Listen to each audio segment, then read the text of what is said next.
نرحب الآن بالسيد تيم شنايدر رئيس الحزب الجمهوري فليتفضل لإلقاء كلمته.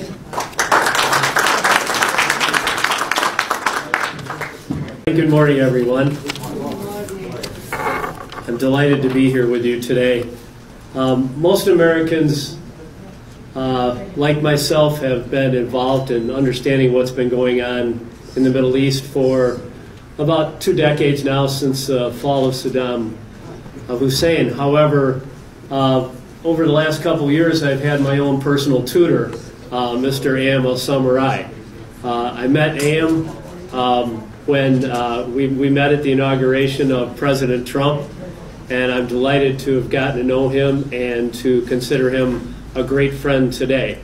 I know about his passion. I know about what he cares, and all of you in this room feel the same way. When just before the inauguration, I actually saw him in a room of about 140 people in Chicago. It was one very, very large room. It had a big rectangle, and everybody was sitting on the outside of the rectangle, so you can imagine how big the room had to be. And I had just been in a private meeting with soon-to-be Vice President Pence. And so the Vice President came in, he gave his speech, and everybody was like this with their arms together. And he asked if there was anybody that had any questions. And of course, the only man to stand up in the whole room was AL-MASHHADAni. He was not afraid to ask what the new administration was going to do to improve the conditions in Iraq. And I see that in the passion in all these people here today. I've watched, since the fall of Saddam Hussein, a growing infiltration of Iran into the Iraqi government at every level. And in many cases, Iran has used Iraq to legitimize their villainous political activities and influence in the region. It breaks my heart. Iran is sowing chaos in Iraqi politics to keep Iraq divided internally. This must not continue. Iran is not just financially backing terrorist groups and militias, but also the Iraqi political parties. And Americans, we think that Russian meddling is invasive. Can you imagine? This is far more invasive than the Russian meddling in American politics. Pro-Iranian factions have always been close to power in Iraq since 2003. There has been a blind spot in U.S. policy to think that Iran has not been close to power since that time. I'm hoping that Iran's influence in Iraq may have reached its peak, but I'm doubtful that that has happened. The U.S. must push back on any expansion on Iranian aggression.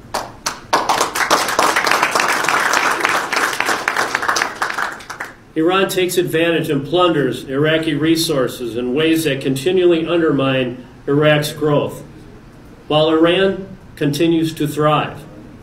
This is wrong. We must all work to rebuild Iraq on a basis of international norms like those lived by all of us in civilized societies. Legislation is currently being debated in Congress to limit Iranian aggression and control in Iraq. However, it is a long road and difficult to reverse former administration's failures. I support and I stand with the people of Iraq as they chart a future based on Iraqi interests and not those dictated by Iran. The future of generations of Iraqi young children and those yet unborn are in yours and our hands. Godspeed in your deliberations and all your future efforts. Thank you very much.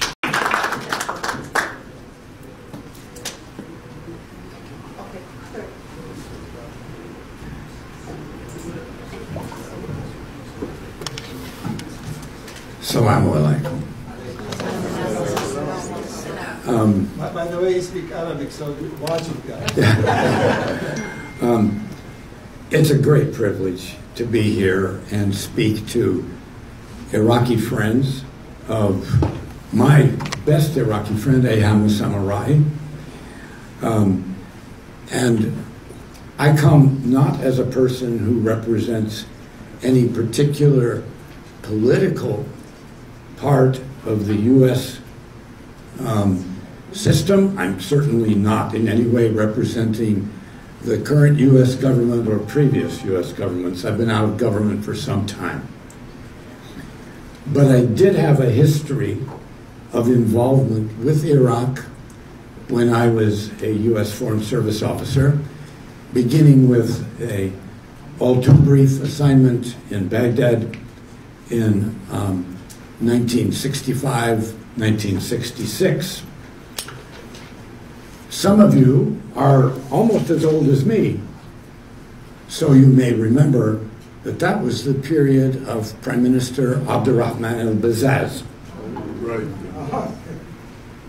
And already the drama of Iraq's relationships with the United States and with Iran was underway. That was the time when Iran was under the rule of the Shah of Iran. He had been engaged in some very, I will say, dirty politics with Iraq, trying to manipulate your own internal politics to the advantage of Iran.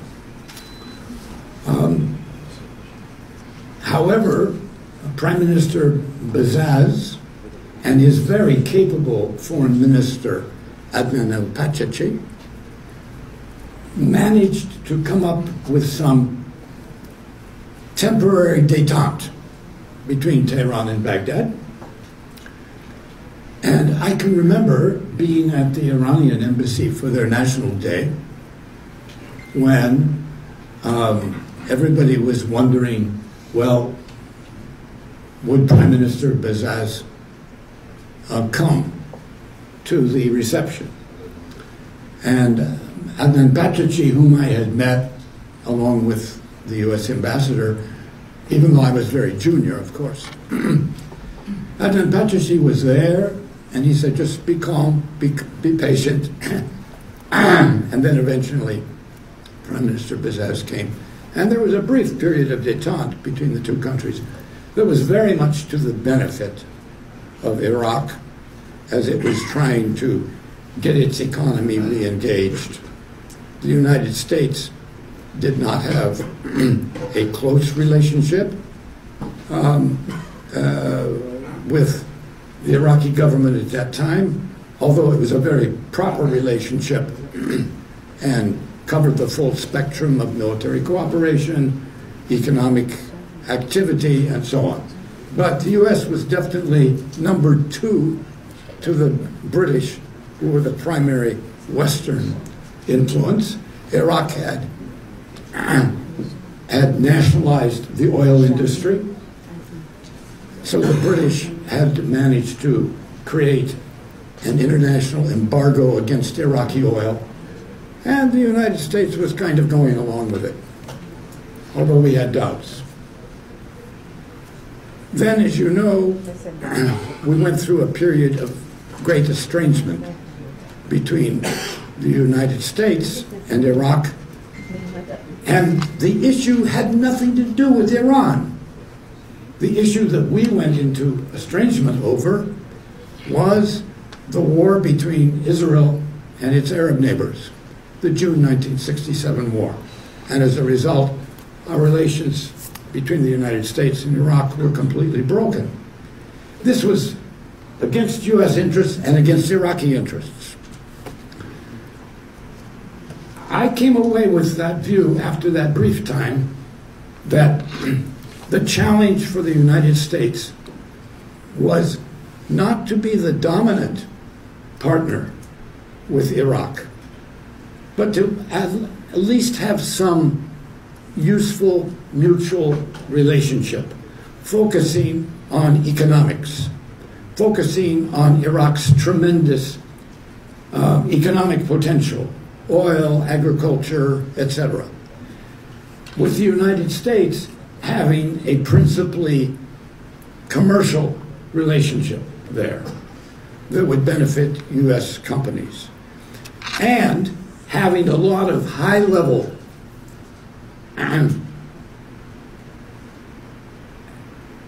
educational exchange with U.S. professors coming to Iraqi universities, Iraqi students coming to the United States for advanced education. And that was something that was beginning to get underway until relationships were broken unwisely, I think, in June 1967. For Iraq, it was my feeling that their problem was a little bit different. Their problem was to balance off their natural geostrategic relationship with their huge Iranian neighbor next door, far larger in terms of population, and to have some mutually useful relationship with the United States at the same time. Now, I returned to Iraq during a period when some people might think it was heaven, but let me tell you, it was not. I returned to Iraq in January of 1977. We had no diplomatic relationships, so I was technically a Belgian diplomat. مستشار السياسي في السفارة البلجيكية لرعاية المصالح الأمريكية. But big, we had a Belgian flag. I had a picture of King Baudouin and his wife on my wall. I would communicate very carefully with the Iranian foreign ministry, or with the Iraqi foreign ministry. And technically, as I say, I was a Belgian diplomat. But Saddam Hussein considered me to be the American spy, a jasus al-Amri. And I realized that somehow we could come from having no relationship at all, that we could build a new relationship based on economics, provided that the Iraqi government were prepared to deal with us as a economic and political partner and not expect us to solve their problems with Iran. Now, shortly before I left the country, in 1979, in the summer of 1979, I could see that Saddam Hussein was preparing his country to go to war with Iran. Iran was under this new so-called Islamic regime. The Ayatollah Khomeini had spent a brief vacation in Najaf. 7 years. Yes, quotes vacation in Najaf. And I could see that war was on the way between Iran and Iraq, and that it was not going to be to the benefit of the United States. But whether we would be heavily involved or not remained to be seen. So I came back to the United States, and I was here in the State Department and worked with the head of the Iraqi interest section in the embassy of the United Arab Emirates, and it was Nizar Hamdoun. Some of you may remember Nizar Hamdoun. He came out here as the head of the interest section, the same kind of position I'd had in Baghdad. And he was here pretending not to be an Iraqi diplomat, but actually he was the key Iraqi diplomat. We worked together. We managed to get relations restored. But for reasons that historians will have to determine, those relations did not last very long in good shape. But Nizar Hamdoun, Ba'ath Party member, knew that the key issue for Iraq and for Iraq's interests was not whether the United States agreed with it on all the ideological questions of Israel, of Arab nationalism, which were the ones that were always in the headlines and were always emphasized by the regime of Saddam Hussein. The key issue was to have a productive relationship with the United States that for Iraq would provide it some degree of balance with Iran. But there was no way that the United States was ever going to save Iraq from Iran. Iran was going to be its number one geostrategic partner. It would have to deal with it. Okay? Later on, Iraqi emigres, people from the same kinds of backgrounds as you, highly educated Iraqis. And in this regard, I have to say one thing. Some of the best of the Iraqi elites have been leaving from Iraq long before 2003. Many of the best were leaving the country during my time there in 1977 to 79. And many of them organized, came to us, and said, help us overthrow this current government of the Ba'ath Party and Saddam Hussein.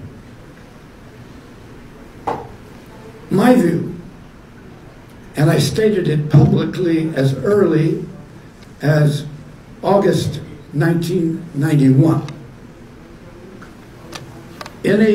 to an audience of Iraqi elite expatriates like you here in Washington. In August 91, I said, Iraqis deserve a better government than that of Saddam Hussein. Everybody clap. But then I said, but don't expect Washington to deliver you that government. People sat on their hands. So I say again to you today, the Iraqi people, indeed, deserve a better government than they have had over past decades. But don't expect Washington, D.C. to deliver it to you. And I say that with due regard to friends of mine who are still in the U.S. government. And don't expect them to deliver you a better government. You can expect that people in the U.S. government may try to use you to support their policies toward Iran or Israel or Turkey or Saudi Arabia, because that's what governments do. The United States has vast interests of its own, which don't always come together totally with those of Iraq. So be very, very careful that you, as Iraqi Americans, do not end up getting used by U.S. political factions against Iran. When the United States, unwisely in my view, invaded Iraq in 2003, there were people in the U.S. government at the time who thought this would be a convenient way to use Iraq as the first stage of overthrowing the government of Iran.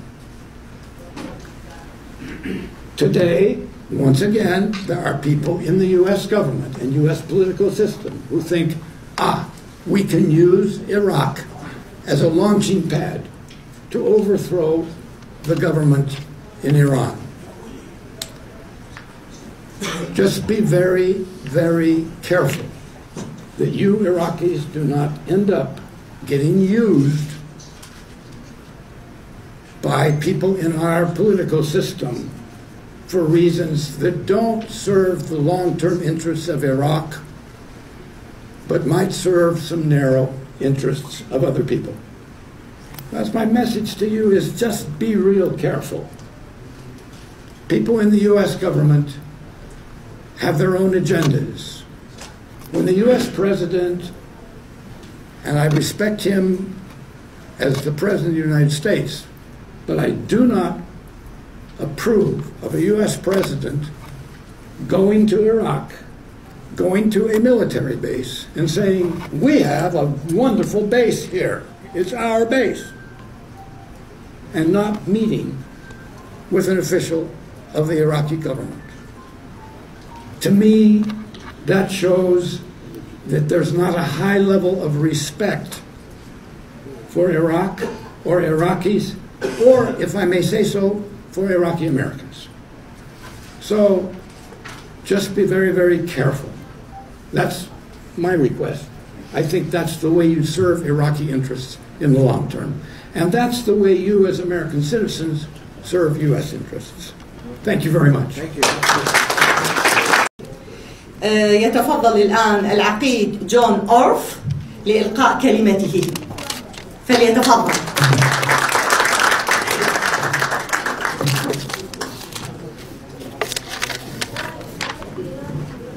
Good morning, salam alaikum, everyone.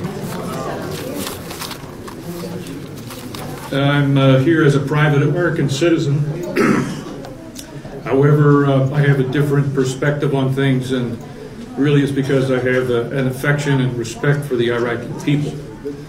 And that's because I had the opportunity to serve in the U.S. Army Civil Affairs Branch. I had a chance to work in conjunction with Dr. Aham when he was the Minister of Electricity in 2004, 2005, and specifically in the area of transmission. There's generation of the power, there's the transmission, and then there's distribution. So it was a very interesting assignment, and we had to meet 3 or 4 times per week, and also in the same Ministry of Oil building, because that's where all the money is. And we had to negotiate with the Ministry of Oil to provide the raw material to manufacture the electricity for the whole country of Iraq. So it was a very interesting experience. And again, because I'm a chemical engineer, we allow our civil technocrat type abilities in an effort to help the Iraqis after the invasion. So again, our first assignment there was to help essential services, which was water and power and transportation. I would write these daily sit reps, and once a week had to report to General Casey. We had an overall briefing every day, and we would tell him what the hours of power were for the citizens of Iraq. And obviously not quite good enough. But the highlight, one of the highlights of being there for that 1-year period is that you had your initial election by all the citizens of Iraq on January 31st, 2005. And on that day, we were able to generate 12 hours of power, which was quite significant at that time. And that allowed the maximum number of Iraqi citizens to vote in their first parliamentary type elections. So again, it was a privilege to work with Aham's ministry in an effort to bring some better services to the country. One of the other highlights there, well, one day I had to fly over in a small helicopter to get Aham to sign a piece of paper for Ramadi and Fallujah, so I think I'll leave that topic alone. But for the most part, our efforts were focused upon improving the life and services for all the citizens of Iraq. I had a couple of unfortunate events there. Of course, you remember the Tower of Samara, which was basically destroyed. A very significant negative event for the occupation and the recovery of the country. And this is the type of activity that's fomented by the neighbor over to the east. So you've literally got 40 million people in Iraq now. You've got 80 million in Iran. And so the big challenge is how to move forward and protect the sovereignty of your country.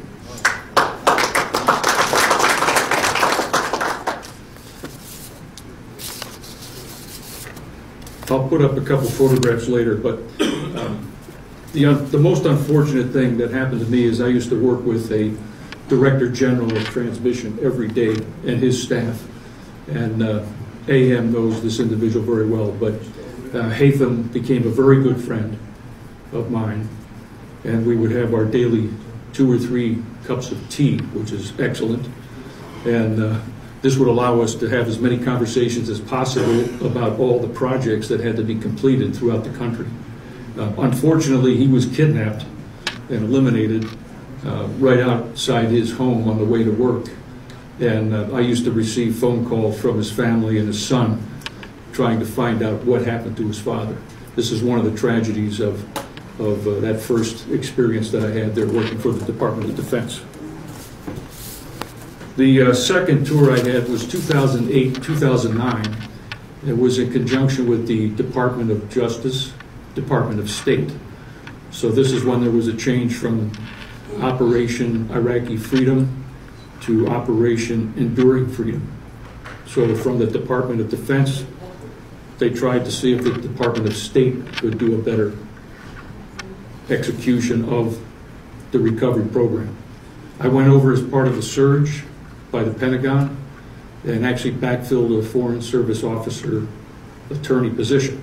And in this position, I got to work with the Iraqi High Tribunal, which was very interesting because that's where they had all of the crimes against the Iraqis and all of the DECA 52 individuals that were detained. And so I had a chance to witness those trials. And again, they've all been completed, but I think that they had over 12, almost 18 separate trials of the crimes committed by Saddam's regime. Outlook on what has to be done for the citizens of Iraq to be given some of the things that have been taken away because of the chaos of the last 14, 15 years. The real challenge, the one that's always there, is the fact that you've got 12 million barrels per day of oil production among 3 countries, which is Kuwait, Iran, and Iraq. That doesn't reflect what the ability is that's there. But that particular amount of oil is obviously equal to Saudi Arabia. It's now equal to the United States, and it's equal or surpasses Russia. And that's half of the global oil. Being a chemical engineer, I've always been involved in the process industries, and I can also agree with the ambassador. I was not any way in favor of the type of invasion that actually occurred. And that's because the international community was doing a great job at looking for the weapons of mass destruction and basically almost leading to a total implosion of the Saddam regime. However, we are about 16 years after that, and I think the colleague here expressed it very well. It's how to make things fair, how to make things with one particular type of interference and not 2. That is the real challenge. The second point is that the United States certainly has an implied obligation to Iraq. And so it's going to be a challenge for our political community to articulate what that path is that's going forward.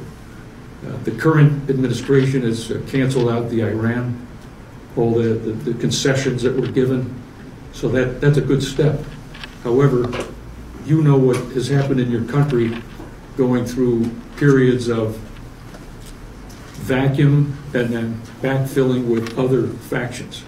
So the real challenge is to get the coalition of all of the different citizens that make up the specialty segments of Iraq, which makes it such an interesting heterogeneous country as opposed to the homogeneous, monolithic neighbor to the east. And again, I have to, let's say, also respect the commentary from the ambassador. It's going to be the real ultimate challenge to get some sense of relative control and balance for the goals of Iraq going forward. And we certainly have, from the United States perspective, an obligation to provide key input in that regard. Thank you. دكتور محمد تفضل عندك مداخلة.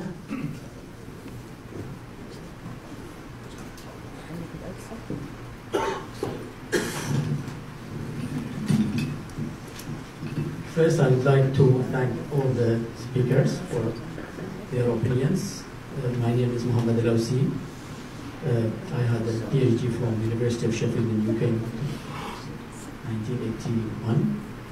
I was the founder of the Engineering College in Washington University, the dean, the first dean, and then dean of the College of Engineering University of Baghdad, and then dean of the College of Engineering University of Saddam, and then they changed their name to Al-Hariri University.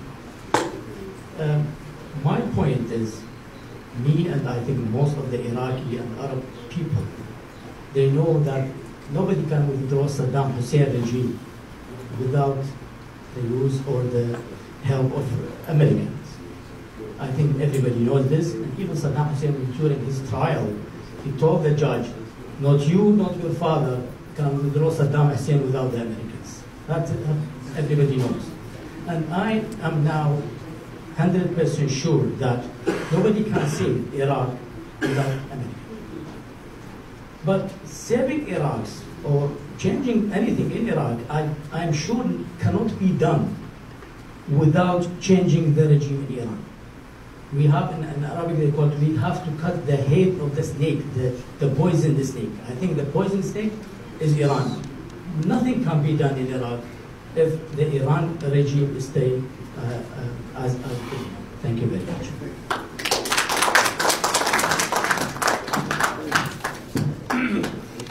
السادة الحضور، يتفضل الآن الأستاذ علي جعفر زادة ممثل منظمة مجاهدي خلق لإلقاء كلمته.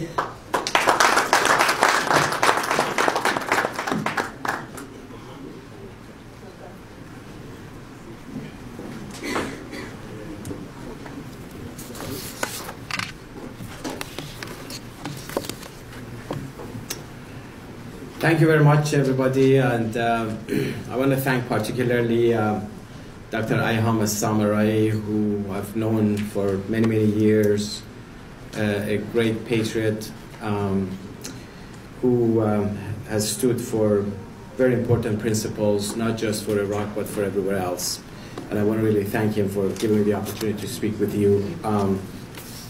My name is Alireza Jafarzadeh, and I'm the Deputy Director of the Washington office of the National Council of Resistance of Iran, which is a parliament in exile in Iran. And I want to talk a little bit about the role of the Iran regime and how they actually created their dominance there. It's so important to understand it because it was really ironic to hear from one of the speakers that warning everybody about Iraq being used as a springboard for change in Iran, or being used and all of that, because everyone has seen over the past 2 decades, even prior to that, that what the Iran regime has been doing in Iraq. And practically you can't even mention that, you know, given the size and the whole history and the population of Iran, the only thing I want to say to everybody you need to worry about is about the occupation of your country by the Iran regime. It has been the case for many, many years. Everyone remembers the whole agenda behind the continuation of the Iran-Iraq war by Khomeini when peace was agreed was his infamous slogan of liberating Jerusalem via Karbala. And that was the whole agenda of the Iran regime over the years. It has remained the same as of today. So I commend all of you who are trying to take your country back from the occupation of the Iranian regime. Having said that, right after the end of the Iran-Iraq war, that wasn't really the end of the Iranian regime's agenda in Iraq. They tried to recruit some Iraqi nationals or build their own, using their own Quds force, which is part of the Iranian Revolutionary Guards, to wage terror operations in Iraq between 1988 and 2003. That is when the invasion of Iraq took place. Iraj Masjidi, who is one of the top generals of the Quds force, now the ambassador of the Iran regime, ironically, in Iraq, He was the head of the first corps of the Quds Force, and he was the one who was incorporating all of these individuals to conduct terror operations in Iraq. And then since 2003, when the invasion took place, it just like shifted the whole balance of power in the region to provide the influence of the Iran regime in Iraq. Is just like a gift in a silver platter provided to the Iran regime, something the Ayatollahs couldn't do with the 8 years of the Iran-Iraq war. They got it like overnight. And the occupation started, the attack started in Iraq on March 19, 2003 and ended on April 9th. And there were secret conversations between Americans and the Iran regime that the regime would stay away. But the same evening on April 9, the Iran regime's Revolutionary Guards, using the Badr Corps and other units that they had, started invading Iraq from 4 provinces in border provinces of Iraq, from down south, Basra, Maysan, Wasit, and Diyala. And there were 4 divisions and 2 brigades under the Quds Force command. They started occupying buildings, taking over all the documents and sending all to Iran. And that wasn't the only thing they did. They started cultivating, even among the Sunni groups, trying to find people who can work with them, providing them with arms, logistics, training, and you know, the Al-Qaeda leaders, you know, Musab Zarqawi, who later went to Iran and gathered some elements there and created groups that later became Daesh in Iraq. It was all done with the help of the Iran regime. And we actually revealed a list of 32,000 names of individuals who were on the payroll of the Iran Revolutionary Guards, with their bank account number, with all their details, how much money they were getting back in 2004. And we showed that people in the highest ranks of the Iraqi system right after the invasion, people like Hadi Amiri, people like Abu Mehdi Muhandis, how they were on the payroll of the Iran regime.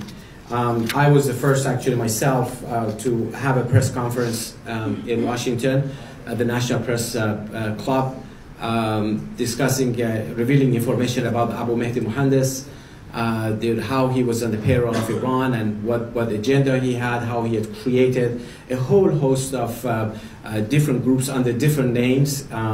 And now, of course, you know where he is and what he's doing. And unfortunately, the way things developed over the years, after 2005, that's when I know Dr. Ayham Samari left the government.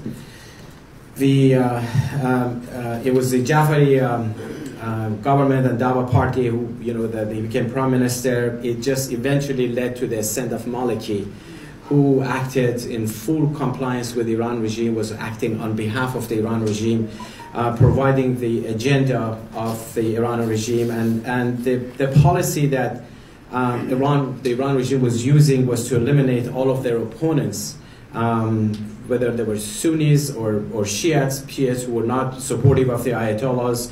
They were equally being targeted by the mullahs. The Kurds, using sectarian war, and the police and military units who were under the control of Maliki.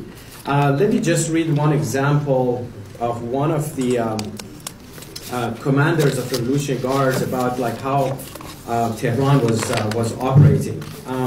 There was a post in the Facebook page a couple of years ago, in the Facebook page of one of the members of the Badr Corps in Iraq. His name is Sadiq al-Musabi.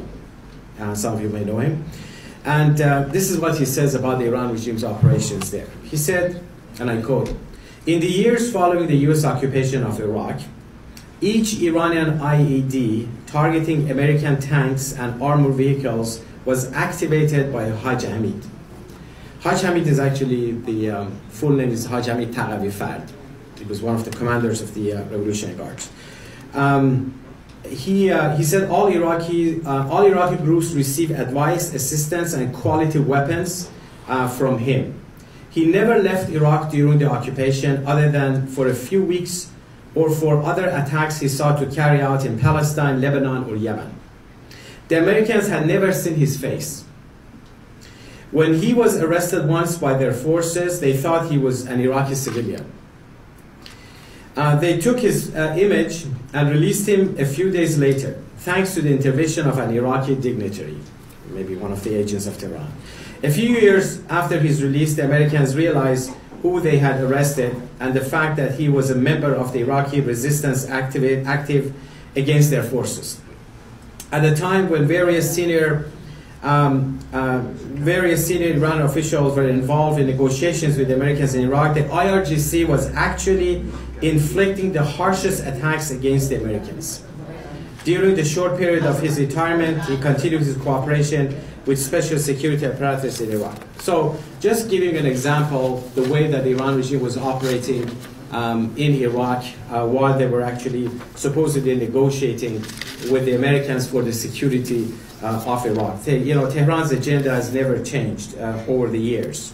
Now, having said that, after the United States left Iraq in 2011, the Iranian regime actually increased its influence in Iraq, through Maliki, he was still in power, and then when al-Abadi came to power in 2014, some of that control was lost.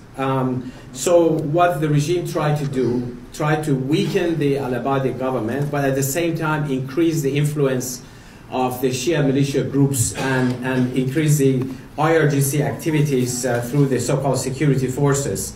And then when Daesh attacked in 2014, the Iran regime took advantage of the fatwa by Ayatollah Sistani and tried to gain back and increase their influence there under the cover of fighting Daesh, ISIS. But in reality, they were expanding their influence in Iraq.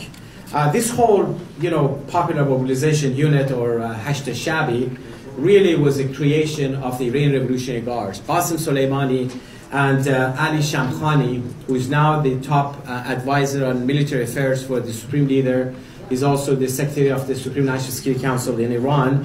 They were behind the formation of the Hashd-e-Shabi, and they said it's a red line for Hashd-e-Shabi to ever be dissolved or become part of the government. They need to have their independent identity, independent meaning under the control of the Iran regime, and they maintain that situation. And now, as we speak, Abu Mehdi Mohandes is really the key person who's running the affairs of Hashd-e-Shabi, even though technically speaking, Hashd-e-Shabi is under the command of the Prime Minister of Iraq. In reality, all the directions, all the details are actually coming from Tehran, from the IRGC and the Quds Force Commander Qasem Soleimani.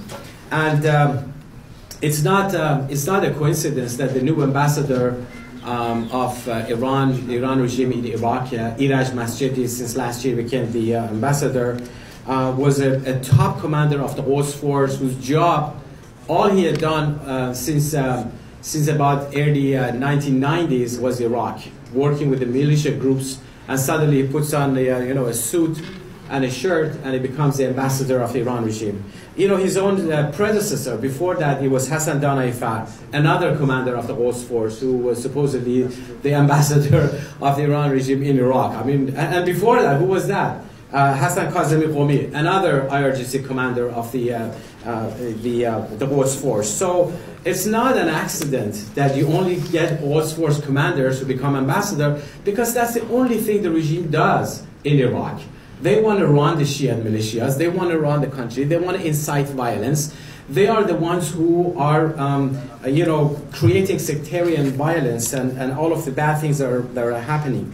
They've been using Iraq as a springboard to send arms, equipment, and money to not just Iraq, to Syria, to Lebanon, and to Palestine. So that's why Iraq has been used over the years to the detriment of the people of Iraq and to the detriment of the people of Iran to incite violence. Now, let me tell you the good side of it. I'll give you all the bad news. But I want to end with the good news.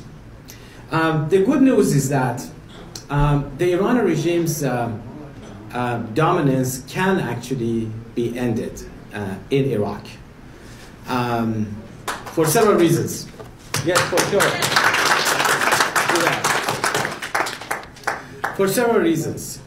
First of all, as some of the observers in the crowd mentioned, this regime is in big, big trouble inside Iran. That's the most important element. There was an uprising started in December 2017 in Iran. It's still continuing, it's expanding, and is further deepening. The regime is facing huge amount of economic problems. The Iranian currency rial has lost 70% of its value over the past 1 year. Inflation rate is anywhere between 40 to 70%. Over half of the population workforce are unemployed. And the numbers are devastating, and things are only going to get worse. There are people in Iran, a very strong network of the resistance, namely the Mujahideen Khalq, resistance units inside the country who are trying to undermine this regime and bring an end to the rule of the clerics, and they're expanding every day. Also, having said that, there is more pressure on the Iran regime internationally. This regime is under further sanctions, bigger than any time else, and more are coming. The policy of appeasement that was pursued by several administrations, unfortunately it happened under Bush, it happened before that under Clinton, it happened under the Obama administration. All of that has ended primarily because of the change in Iran, the uprising in Iran. And all of that is working against the Iran regime. Also speaking about the Iraqi situation, the Iranian influence in Iraq is eroding, especially among the Shia population. Basra, which is, I suppose, like the second largest city in Iraq with all the population, the whole history, and you know, very large population of the Shiites. Now the Shia population are revolting against in Basra, saying, you know, get Iran out of Basra, out of Iraq. This wasn't the case before. The population in Iraq are standing up. They have seen the destruction that the Iran regime has done to their country, to their culture, to their religion. This has never been about the Shia or Sunni, as one of the esteemed colleagues said earlier, in Iraq. I mean, I've traveled to Iraq. I've never seen any hostility. No one ever knew who was Shia, who was Sunni, who was Kurd. No one ever asked. No one. It never mattered. It was only after the Ayatollahs created this sectarian violence to their benefit. It has no real foundation in that rich nation of Iraq. And things that the tide is turning in your favor, in favor of the Iraqi people, because they're standing up, they're, you know, understanding the situation. Other than the continued influence of the Hashd al-Shabi and the Shia militia groups that Tehran still is holding to power, everything else is eroding. So that's the good side of it. You know, you had just 2 days ago Hassan Rouhani going to Iraq, holding a number of meetings there. Why is Hassan Rouhani going to Iraq? Well, the Iran regime is in big trouble. They want to empower their Shia militias, but most importantly, they want to use Iraq as a springboard to evade the sanctions. You know, one of the speakers said that, you know, don't be used by Iran, but it's the other way. The Iran regime is actually using Iraq to do their own bidding and to skirt the sanctions, that they're using sending a lot of money and goods to Iran and vice versa to go around the sanctions. So Iraq has become even more important for the regime now than it was before. Iraq today is more important for the Iran regime than Syria is. Syria was more important about 2 years ago. Now it's Iraq. So they're going to focus a lot on Iraq, but their resources are limited. So if you keep your focus on what you're doing, make sure that the policymakers in the United States understand that the Iran regime is not 10 feet tall, that the regime in Tehran is in big trouble. Their influence among the population of Iraq is eroded significantly, and they're only left with their Shia militia group and the Hashd al-Shabi. So we need to make sure that there's enough push to expel the Iranian regime, their Revolutionary Guards and their agents from Iraq. On that day, you will see a totally different Iraq. And I agree with one of the comments that was made that obviously when there's change in Iran, that's going to change the whole equation in the whole region, and that change will come very soon by the people of Iran. Thank you very much. Friendship Society are united in our support for a national cause that will bring lasting peace and stability to Iraq and the neighboring countries.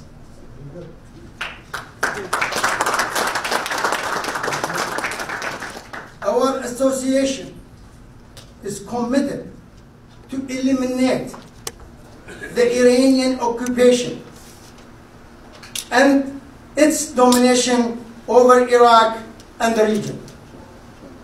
In this conference, we will be discussing ways to organize and coordinate efforts of the Iraqi national opposition, which seeks to bring about real change in Iraq and get rid of the current government that is loyal to the extremist Iranian regime.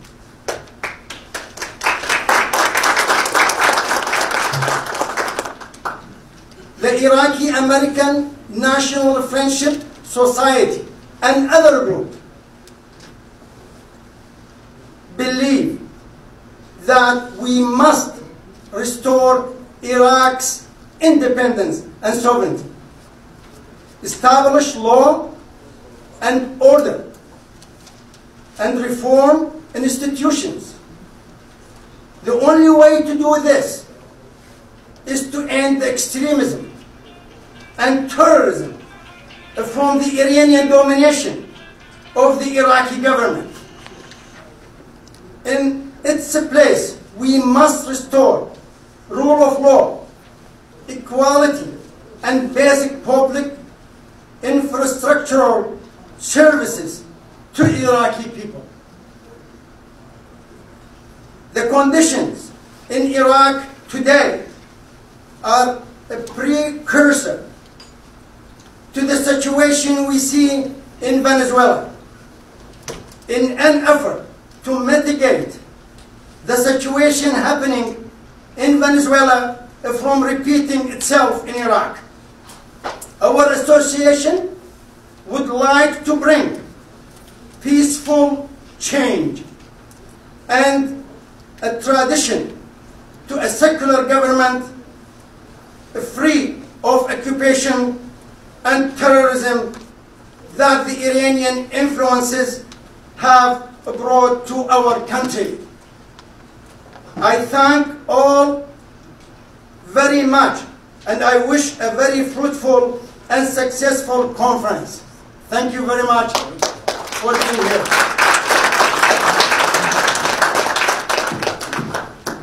Okay. بسم الله الرحمن الرحيم. السلام عليكم ضيوفنا الأعزاء، والسلام عليكم أخوتي وأخواتي الحاضرين، والسلام على شعبنا الصابر المكافح. اليوم نجتمع هنا بدعوة كريمة من جمعية الصداقة العراقية الأمريكية وجمعية الحرية والتقدم والمركز الاستراتيجي العراقي الأمريكي. بعد مرور أكثر من 16 سنة على سقوط بغداد، ونجتمع هنا تحت شعار متحدون لإنقاذ العراق. نجتمع في مؤتمر وطني يجمع فيه كوكبة من العلماء والخبراء في السياسة والاجتماع والاقتصاد، ويجمع أخوة وأخوات مناضلين كرماء من داخل العراق ومن خارج أمريكا ومن خارج العاصمة واشنطن. يمر عراقنا اليوم في أحرج أوقاته، يمر من سيء إلى أسوأ، وكانت بدايته كما تعلمون عندما تم احتلال العراق عام 2003، ودوليا فهم أنه لم يكن هناك ذنب. أنا لم أقول ليس هناك ذنب للنظام السابق، ولكن أقول ليس هناك ذنب دولي اقترفه العراق بحق المجتمع الدولي حتى يحتل، لأن الحجتين الذي ثبتت في ذلك الوقت هو أولا امتلاكه لأسلحة الدمار الشامل، وثانيهما هو مشاركته في أحداث 11 سبتمبر المؤلمة، وكلاهما أثبتت وكل المؤسسات الملكية المهمة أنه هذه السببين خطأ. وطبعا الرئيس ترامب تكلم على هذا الموضوع خلال 3 سنين من فترة الإلكشن لحد الآن، يتكلم أنه هذه السببين كان خطأ واحتلال العراق كان خطأ. استطاع ملالي العراق وبمساعدة ملالي إيران أن يستغلوا الفراغ السياسي والأمني والحكومي بعد 2003 بالعراق، واستخدموا معهم الجهلة والمجرمين والجواسيس وعملاء الدول المجاورة وبالأخص إيران الملالي ليسيطروا على مقدرات البلاد الأمنية والاقتصادية، ولينتهي العراق بعد مرور أكثر من 16 سنة من حكم هؤلاء الملالي وبهيمنة إيرانية كاملة وميليشياتها المسلحة إلى غابة تعمها الفوضى الإدارية والأمنية والاجتماعية، ويصبح البلد الذي كان الأول في عام 79 في التربية والتعليم والأغنى في المنطقة معيشيا والمنتج الأول للمحاصيل الزراعية والأكثر تقدما في الصحة والصناعة النفطية والغذائية والأقوى أمنيا وعسكريا بين شعوب المنطقة والعالم الثالث، أصبح العراق اليوم الأسوأ دوليا في كل المجالات أعلاه، وأصبح الفساد أساسا ومبدأ للتعامل في كل مؤسسات الدولة التنفيذية والتشريعية والقضائية. وانتشرت مافيات الجريمة المدعومة من الملالي ورجال الدين المتنفذين وبكل أنواعها وفي كل مكان. وأعيد العراق بقوانين جديدة متخلفة أصدرها برلمانا متخلف. أجيب لكم مثال واحد، مثل الزواج بالأطفال الذين عمرهم يتجاوز 8 يعني 8 سنوات.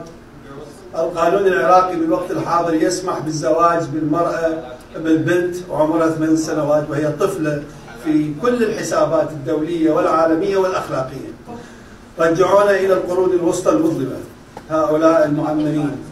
العراق اليوم أيها الأخوة والخوات يقال من قبل الجهلة في رأس مؤسسة الدولة كلها، والذين أعادوا العراق لعصر الظلمات ودمروا البنى التحتية فيه وهجروا الملايين من شعبه وقتلوا مئات الألوف منه وأرملوا الملايين من نسائه. شعب العراق اليوم يعيش بدون هدف، وكيف لا وقد أصبح فيه الأميين من يخطط لمستقبله بدل خبرائه وعلمائه الذي تم تهجيرهم إلى كل بقاع الأرض. العراق اليوم في حالة يرثى لها ويحتاج إلى كل مواطنيه الشرفاء وكل أصدقائه النبلاء في العالم وخاصة هنا في واشنطن وفي الولايات المتحدة الأمريكية كلها أن يهبوا لنجدته ونجدة شعبه. على العالم أن يعلم أن حكومة العراق هي حكومة غير مستقلة وفاقدة لسيادتها وتابعة لقمة وملالي إيران، ولن تستطيع أن تقف مع شعبها أو مع أصدقائها. وهنا أجيب لكم مثل روحاني الآن يزور العراق. هناك اتفاق يريد أن يوقع على 21 مليار دولار، وهي تلاعب على الحصار اللي تم عليه دوليا، وخاصة اللي تقوده أمريكا الحصار الاقتصادي، راح يعمل من خلال العراق أن يسمح إلى 21 بليون دولار تعاقد وياهم. هسه راح يوقعوها خلال هذا اليوم.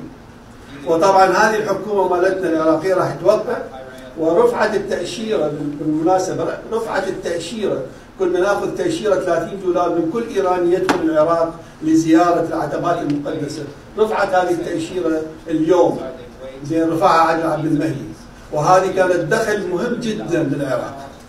يعني العراقيين نشتغل احنا محافظة تابعة إلى روحاني. وطبعا براين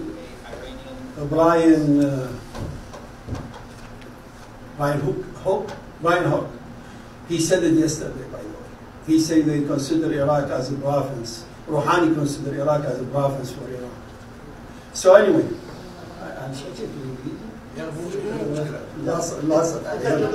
ليس هناك رئيس وزراء عراقي منتخب بل معين من قبل خامنئي، وليس هناك وزيرا مهما أو قائدا أمنيا مهما يعين بدون الضوء الأخضر من خامنئي وجنرالاته أمثال قاسم سليماني رئيس الحرس الثوري الإيراني وغيره. بعد كل هذا الدمار الذي حل بالعراق وأهل العراق، نطالب الولايات المتحدة الأمريكية والمجتمع الدولي أن يحرروا العراق من الهيمنة الملاوية الإيرانية وإعادة السيادة العراقية وتحرير شعب العراق من هذا الكابوس المظلم الجاهل المتخلف. نطالب حكومتنا هنا، معظمنا احنا أمريكان سيتيزن، نطالب حكومتنا هنا في الولايات المتحدة الأمريكية وعلى رأسها الرئيس ترامب وممثلين في الكونغرس والسنت والمجتمع الدولي بأجمعه وعلى رأسها الأمم المتحدة أن أولا تنهي ميليشيات إيران المسلحة في العراق وتحول مجرميها إلى المحاكم الدولية لينالوا عقابهم العادل وينزعوا سلاحهم اللا شرعي وتحل مؤسساتهم وتغلق سجونهم السرية. ثانيا إعادة بناء النظام السياسي بالكامل على أساس المواطنة والعدل بين مواطنيه وحرية التعبير لكل شعبه، إعادة النظام على أسس الديمقراطية الحقيقية والانتقال السلمي للسلطة والشفافية الكاملة باختيار ممثلي الشعب. ثلاثة إلغاء كل القوانين التي تخالف العقل المتحضر المدني بالعالم، مثل قانون اجتثاث فكر حزب أو حركة دين، مثل قانون ما يسمى اجتثاث البعث، وقانون حل الأجهزة الحكومية السابقة أو سجن المنتمين للأحزاب السياسية الوطنية، وإلغاء قوانين حل الجيش والأجهزة الأمنية الوطنية والأجهزة الأمنية الحالية، وإعادة بناء كل هذه الأجهزة على الأسس الوطنية والضوابط الدولية. 4. البدء بالمصالحة الحقيقية بين طوائف المجتمع والحركات والأحزاب والمنظمات الوطنية وإعادة اللحمة الوطنية بين العراقيين جميعا وإطلاق سراح المعتقلين السياسيين فورا وإيقاف الإعدامات ضدهم وإحلال القانون وتثبيت شعار العدل أساس الحكم. 5. إعلان حكومة إنقاذ وطني. مطلب جماهيري أصبح بالوقت الحاضر. إعلان حكومة إنقاذ وطني يقودها طبعا إنقاذ وطني مؤقتة تشكل من عراقيين أحرار ومهنيين يقودهم عسكري كبير. نريد عسكري كبير بالوقت الحاضر لضبط الأمن في الحقيقة، لأن الفوضى في العراق والميليشيات، وليس توابع لإيران أو أي جهة أجنبية أخرى. يعيدون الأمن للبلاد ويهيئون الانتخابات الوطنية شاملة وشفافة وبدعم دولي بقيادة أمريكا تشارك بها الأمم المتحدة وتعمل على إعادة كتابة الدستور على أسس دولية متحضرة ومدنية ويصوت عليها شعبيا. أيها الحضور الكرام، جميعا علينا جميعا كحركة وطنية عراقية ومجتمع دولي مسؤولية إعادة بناء العراق على الأسس والضوابط الدولية المتعارف عليها في بناء المجتمعات الحرة والمتحضرة. العراق وأجياله القادمة أمانة في أعناقنا، وعلينا مسؤولية إنقاذهم وإعادة العراق العادل القوي الناجح الغني الآمن المستقل للسيادة. والسلام عليكم ورحمة الله وبركاته.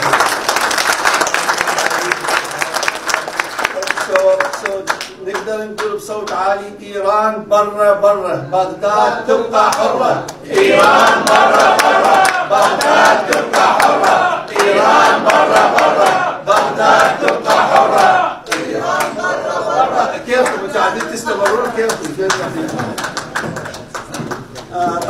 طبعا اريد اقدم اني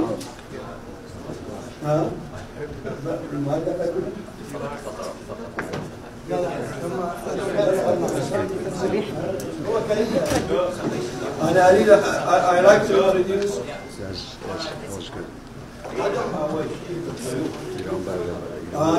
هذا الضيوف على راسي.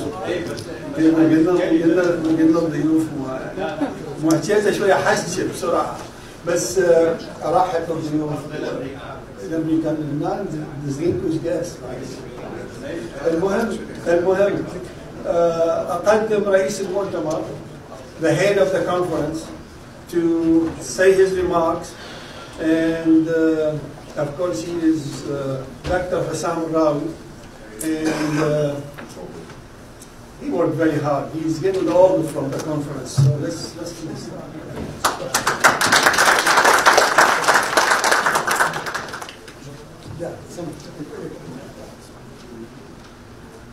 It's a great honor to welcome you all in this meeting, hoping that this meeting will help the efforts to save Iraq from its darkest ordeal. United to save Iraq. This is not just a slogan, this has become the people's paramount demand. The majority of Iraqis today are looking forward to a drastic change to rescue them from the disastrous conditions they have endured for the past 16 years, with the continuing deterioration and breakdown of all the basic services essential for human life. The attendees of this meeting today are mostly of the elite of Iraqi expatriates who fled from Iraq after 2003, when gangs of Iranian proxy militias targeted the highly qualified technocrats, university professors, doctors and scientists, murdering over 400 people in a couple of months. Also, killing around 150,000 Ba'ath Party members who were assassinated, detained, and their personal properties confiscated. That started the exodus of most of the technocrats and experienced management personnel. The Islamist parties started filling the institutions with their loyal, inexperienced individuals, paralyzing productivity and spreading unprecedented corruption. Iran's proxy militias took advantage of the security vacuum created by dissolving the army and the security forces in 2003, joining the new army and security forces like the Badr Brigade, which was found in Iran and was part of the Revolutionary Guards during the Iraq-Iran War of the 80s. And also other militia groups joined the new army setup, equipped and trained under the supervision of the American military personnel. Unfortunately, that was the start of forming an army based on sectarian loyalty, rather than the recruitment on basis of national identity. The army and security forces were engaged in subversive activities during the 2012 and 2013 when protests started in the western and northern parts of Iraq. In Al-Hawija town near Kirkuk, in a protest encampment, 80 people were killed and scores more were injured. A couple of days later, more than 300 people were reported killed and hundreds more were injured, which marked one of the worst outbreaks of sectarian violence since the US withdrew in December 2011. After the withdrawal of the US troops, Prime Minister Nouri al-Maliki carried out unprecedented human rights violations. Hundreds of thousands were detained, subjected to torture, and sectarian insults. Some were detained in secret detention prisons with no respect to the rule of law. As Human Rights Watch reported, accusing the security forces controlled by the military office of Prime Minister Nouri al-Maliki. Recently, Iraqi forces and Iran-backed militias arbitrarily detained, ill-treated, tortured, and disappeared men from areas where ISIS was active and failed to respect their due process of fair trial rights. The years of fighting across the country since 2014 has left at least 1.8 million people still displaced without proper living conditions or even schooling for their children. Iraq now, as many militia leaders and politicians publicly declare with no shame that their first loyalty is to the Islamic Republic of regime in Tehran, boasting that it controls 90% of the affairs of Iraq. Since the inception in 1979, the Islamic Republic of Iran has aggressively sought to export its Islamic revolution and remake the Middle East under its dominion.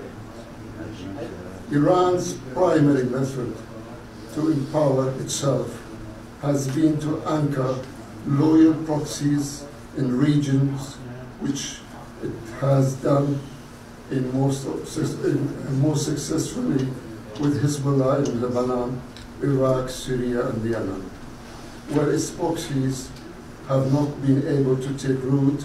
Iran engaged in subversive activities to undermine its rivals and enhance its influence, as it has done in Saudi Arabia, Bahrain, Kuwait, and Afghanistan. Iran's quest for regional control ultimately caused tremendous instability through the Middle East, inflaming wars that have left hundreds of thousands dead. Lately in the Warsaw meeting, the U.S. rallied to achieve a Euro-U.S. coalition to fight Iranian influence, focusing to gather support for regime change. That U.S. rally did not get enough support for regime change.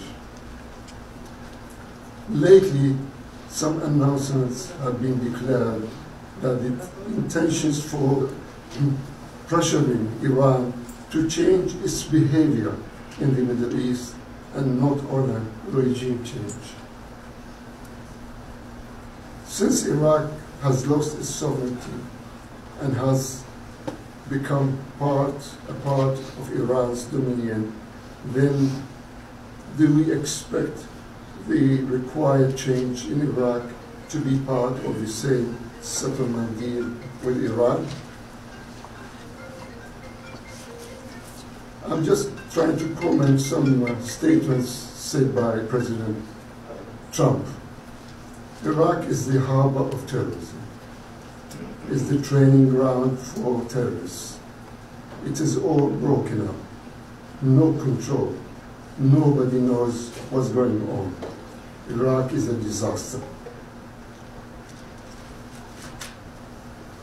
Do Iraqis trust the ruling Islamist parties to carry out reforms on the basis of behavior change, who have brought chaos, corruption, destruction, and terrorism? Neither the parliament nor the government are legitimate. Since the last May the 12th, 2018 elections, which was publicly accused of being a fraud, it drew a low voter turnout estimated at about 19 to 20%, reflecting Iraqis' reflecting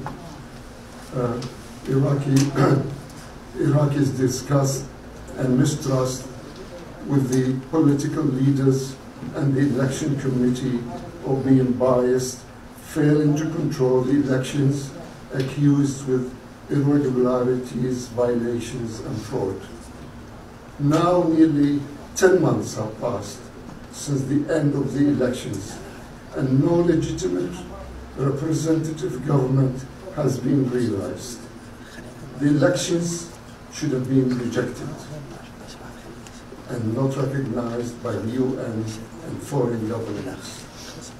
The Iraqi people look forward to being supported by the world community and the US administration in their aspiration to eject Iran's hegemony and the domination of its proxies of ultra-clerics and militias, and the establishment of a true representative, democratic, secular political system that would serve the national interest of Iraq and strongly contribute to the world campaign against terrorism, defending peace and stability in the region. Thank you.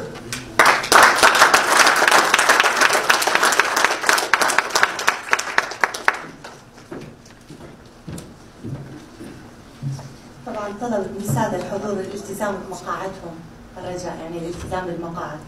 الآن يتم عرض فيديو عن واقع العراق الحالي في ظل الحكومات الميليشياوية.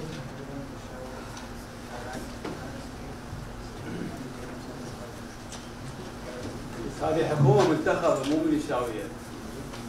حكومة منتخبة، قضايا ديمقراطية. لا شرعية. لا شرعية. لا شرعية. اعتراف الأمم المتحدة، هذا الكلام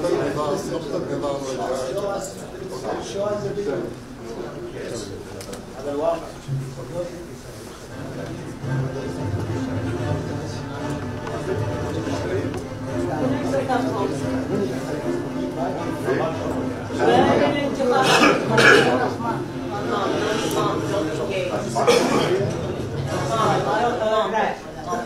إيران جابت. الرجاء من الحضور الالتزام بالهدوء.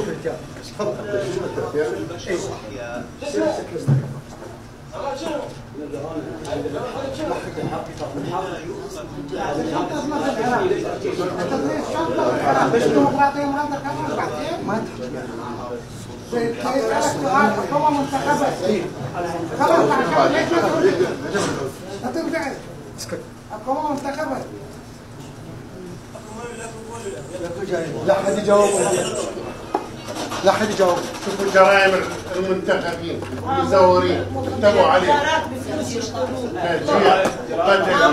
Please just don't engage them if you ignore them. Just ignore them, okay? Don't mom.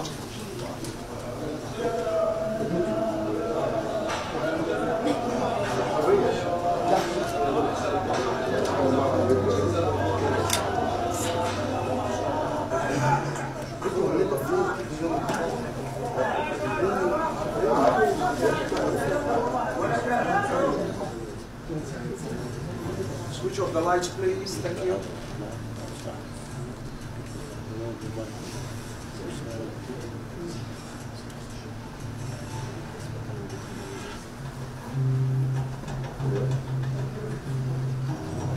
والله احنا ما يشرفنا نقعد وياكم صراحه.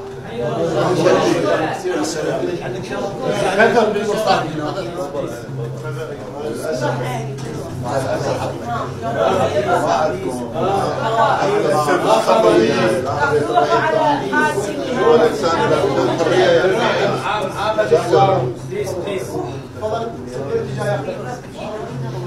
اطلع يا خونه. هم يريد يخربون الجلسة، هم جايين يريدون يخربون الجلسة.